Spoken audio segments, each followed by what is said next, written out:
अस्सलाम वालेकुम। दिल के अंदर मौजूद डिफेक्ट्स, होल या सुराख कंजेनाइटल हार्ट डिजीज़ की एक आम प्रेजेंटेशन है। दिल के अंदर मौजूद डिफेक्ट या सुराख दो तरह के होते हैं। एक, दिल के दो छोटे ऊपर वाले चैम्बर्स यानी आरे और एले के बीच मौजूद पर्दे या सेप्टम के बीच मौजूद सुराख को हम एएसडी कहते हैं। और दिल के दो बड़े खानों यानी पंपिंग चैम्बर्स आरवी और एलवी के बीच मौजूद दीवार या पर्दे में सुराखों को हम वीएसडी कहते हैं। सबसे पहले बात करते हैं एएसडी की। इंट्रायूट्राइन लाइफ के दौरान यानी बच्चा जब माँ के पेट में होता है, ये दोनों चैम्बर्स के बीच मौजूद पर्दा आहिस्ता आहिस्ता ऊपर और नीचे से डेवलप और ग्रो करना शुरू करता है। बीच में आके मर्ज हो जाता है, मिल जाता है, लेकिन कुदरती तौर पे बीच में एक डिफेक्ट मौजूद रहता है जिसे हम फोरामेन ओवेल कहते हैं। माँ का ऑक्सीजन रिच ब्लड इसी होल के ज़रिए से बच्चे के राइट साइड से लेफ़्ट साइड बच्चे के लंग्स को इंट्रायूट्राइन लाइफ में फीटल लंग्स को बाईपास करता हुआ लेफ़्ट साइड पे पंप होता है। बर्थ या पैदाइश के बाद ये फोरामेन ओवेल कुछ दिनों में खुद ही बंद हो जाता है, लेकिन कई अफराद में ये पेटेंट रहता है यानी खुला हुआ रहता है, जिसे हम पेटेंट फोरामेन ओवेल कहते हैं। इसी तरह से ये जो पर्दा या सेप्टम दोनों आरे और एले के बीच ग्रो होता है, बनता है, इसकी बनावट के दौरान भी इंट्रायूट्राइन लाइफ में कई डिफेक्ट या गैप रह जाते हैं जो पैदाइश के बाद बच्चों के अंदर कई बार खामोश या साइलेंट रहते हैं अगर इनका साइज़ छोटा हो। अगर साइज़ बड़ा हो तो ये अलग अलग अलामात से बचपन में या बड़ी उम्र में ज़ाहिर होते हैं। इन डिफेक्ट्स को हम एएसडी कहते हैं। एएसडी की अलामात डिपेंड करती हैं इसके साइज़ पे। छोटे एएसडी कई बार सिर्फ इंसिडेंटल फाइंडिंग यानी इत्तफाकिया तौर पर कुछ और चेक करते हुए मिलते हैं, या फिर अगर इनका साइज़ बड़ा हो तो पेशेंट्स के अंदर ये लंग्स की तरफ फ्लूइड ओवरलोड यानी वस्कुलर ओवरलोड कॉज करते हैं। नॉर्मली लंग्स जिस तरह से ब्लड रिसीव करते हैं, एएसडी की वजह से लेफ़्ट साइड वाला भी कुछ ब्लड शंट होकर लंग्स की तरफ जाना शुरू करता है, जिससे पीए प्रेशर लंग्स की शरीयान का प्रेशर आहिस्ता आहिस्ता बढ़ना शुरू होता है। मरीज़ को घुटन, सांस की तकलीफ या फिर फटीगेबिलिटी यानी वर्जिश या कामकाज के दौरान जल्दी थकावट महसूस होना, धड़कन का तेज़ हो जाना, धड़कन का बेकायदा हो जाना, बढ़ जाना, ये आम अलामात महसूस होती हैं।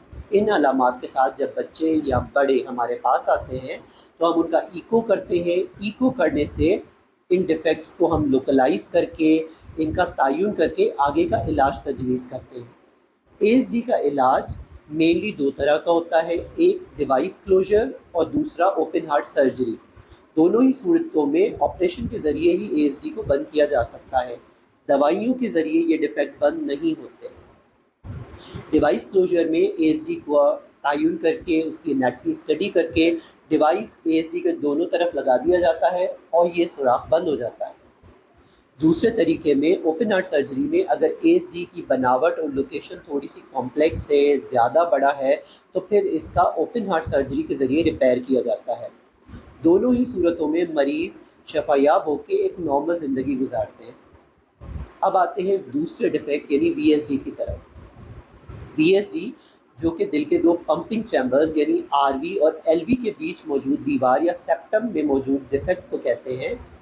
ये भी इंट्रायूट्राइन लाइफ के दौरान माँ के पेट के अंदर जो ये दीवार की बनावट है उसमें रह जाने वाले डिफेक्ट्स, सुराख या फिर इन गैप्स को हम वीएसडी कहते हैं, जो पैदाइश के बाद भी बरकरार रहते हैं।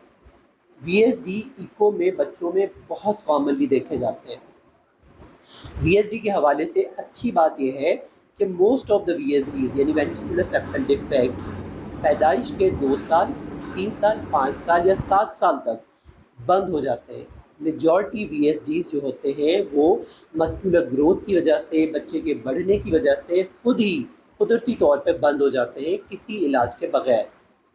ये बहुत अच्छी चीज़ होती है। अक्सर परेशान माँ बाप में जिनके बच्चों के दिल में सुराख होता है, जब हम आगे जाके इको करते रहते हैं, कुछ सालों बाद वो बंद हो जाता है होल, तो पेरेंट्स काफ़ी खुश होते हैं। वीएसडी अगर ज़्यादा बड़ा हो, कॉम्प्लेक्स हो, तो वो 7 साल के बाद भी परसिस्ट करता है, बाकी रहता है। ایسے میں دل کے چیمبرز جو کہ نارملی ایک طرف پمپ کرنے کے لیے بنے ہیں، دو طرف شنٹنگ کی وجہ سے ان چیمبرز پہ زیادہ بوجھ پڑتا ہے، اور ایسے بچے یا بڑے ہمارے پاس گھٹن، سانس کی تکلیف، تھکاوٹ، چلنے پھرنے میں جلدی تھک جانا، دل کی دھڑکن کی بے قاعدگی، ان علامات کے ساتھ آتے ہیں۔ اور پھر جب ان کا ایکو کیا جاتا ہے، وی ایس ڈی کا تعین کیا جاتا ہے، اس حساب سے آگے ان کو سرجری کے لیے بھیجا جاتا ہے۔ وی ایس ڈی کا علاج وی ایس ڈی کی طرح سرجیکل پروسیجر، سرجیکل ریپیئر ہی ہے۔ آپریشن کے بعد اے ایس ڈی اور وی ایس ڈی کے مریض بالکل نارمل زندگی گزارتے ہیں، لیکن آپریشن کا سکسیس اور ان کا آگے نارمل زندگی گزارنا ان کے جلدی ڈائیگنوز ہونے، وقت پہ بیماری کا پتہ لگانے اور وقت پہ علاج کرانے پہ ڈیپینڈ کرتا ہے۔